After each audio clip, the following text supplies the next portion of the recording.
Assalamu alaikum. Today's topic is how many political parties should we have? In a democracy, any group of citizens is free to form a political party.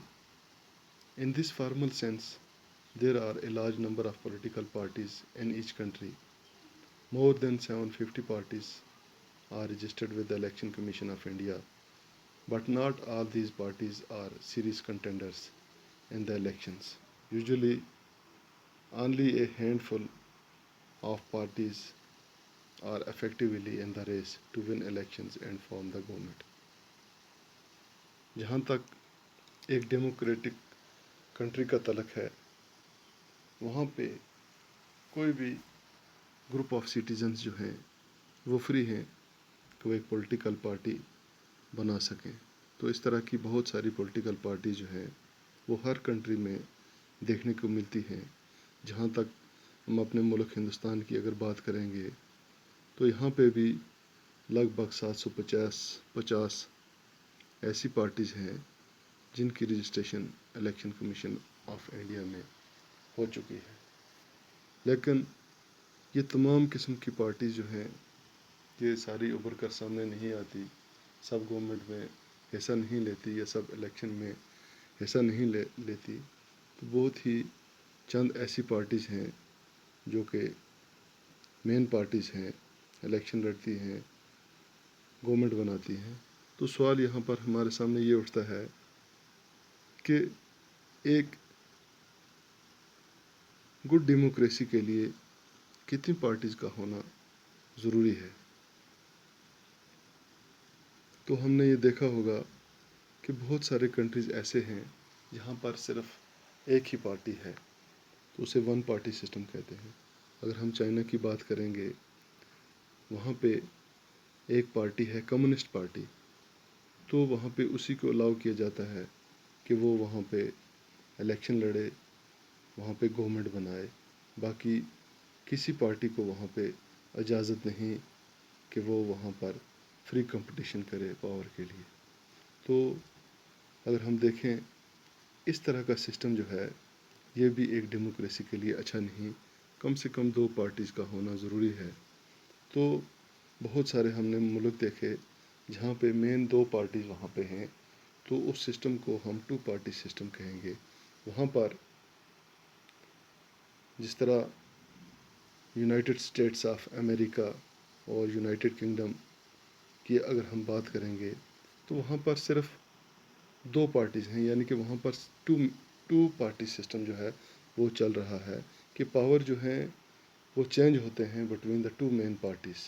कभी एक party election जीत कर government बनाती है और कभी दूसरी party जो है वो इलेक्शन जीत कर गवर्नमेंट बनाती है. इसी तरह अगर हम हिंदुस्तान की बात करेंगे, वहाँ पर यहाँ पर बहुत सारी पार्टीज़ हैं जो कि इलेक्शन में उतरती हैं. इलेक्शन में उतर कर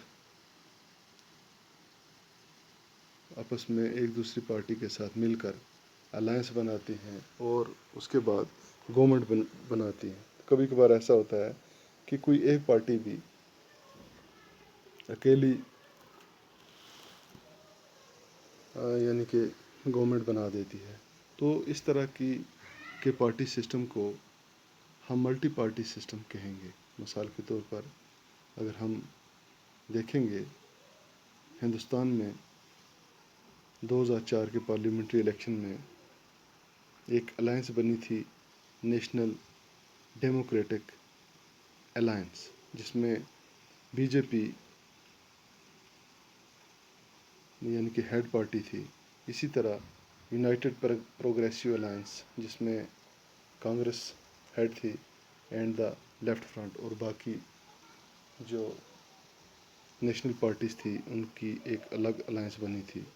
तो इस तरह के सिस्टम को हम मल्टी पार्टी सिस्टम कहेंगे, जहाँ पे बहुत सारी पार्टी जो हैं बहुत सारे लोगों का इंटरेस्ट लेकर, बहुत सारे यानी कि पॉलिटिकल रिप्रेजेंटेशन लेकर आगे आती है. तो यहाँ पर भी एक सवाल हमारे पास आता है कि क्या پارٹی سسٹم جو ہے وہ کس حد تک یعنی کہ بیٹر ہے ہمارے لیے. تو یہاں پہ ہم یہ بات کریں گے کہ جہاں تک پارٹی سسٹم کا تعلق ہے، اگر ہم اپنے ہندوستان کی بات کریں گے، یہاں پر بہت بڑا ملک ہے، بہت ساری کاسٹس ہیں، بہت ساری ریلیجنس ہیں، اور جغرافیکلی بہت ہی بڑا ملک ہے. ڈفرینٹ ہلی ایریاز ہیں، پلینس ہیں. تو یہاں کے لیے ملٹی پارٹی سسٹم جو ہے ٹھیک ہے. تو باقی اگر ہم کنٹریز کی بات کریں گے، دوسرے ملکوں کی اگر ہم بات کریں گے، تو وہاں پہ